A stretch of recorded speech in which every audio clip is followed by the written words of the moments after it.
বুড়ো, কালকে আমি কি বলেছিলাম মনে আছে? এখনো টাকা দিসনি কেন? প্রধানজি, একদিন সময় দিন। যে কোনো হালাতে আজই টাকা দিয়ে দে, না হলে জেসিবি এনে তোর ঘর বাড়ি সব ভেঙে ফেলবো।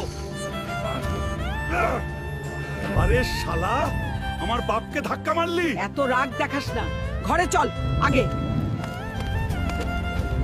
মনে হচ্ছে প্রধান সত্যি সত্যি ঘরবাড়ি ভেঙে ফেলবে। বাবা, প্রধানজি কিছুই করতে পারবে না। আমি যে কোনো হালাতে কালকেই টাকা দিয়ে দেবো। আজকে যে কোনো মুহূর্তে টাকা জোগাড় করতেই হবে। আমার হাতে একদমই সময় নেই। স্যার, আমার একটু কাজ হলে খুব ভালো হতো। যত কঠিনই হোক আমি করে নেব। আরে তোর এখানে কোনো কাজ হবে না। হে প্রভু, আজ বুঝি সব দরজা বন্ধ। টাকা ইনকাম করার কোনো উপায় কি আর নেই? শুনুন শুনুন, আজকের কুস্তিতে ভাগ্য বদলানোর চান্স। জিতলেই 5 কোটি টাকা পুরস্কার। এই বড় চান্স।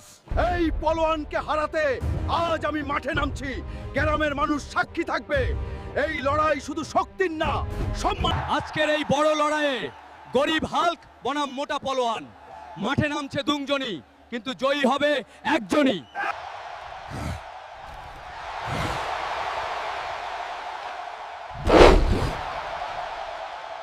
দোস্ত, এখন তোমাদেরই দরকার। এই ভিডিওতে লাইক আর সাবস্ক্রাইব করো। তোমাদের সাপোর্টেই আমি আবার শক্তিশালী হয়ে ফিরে আসব।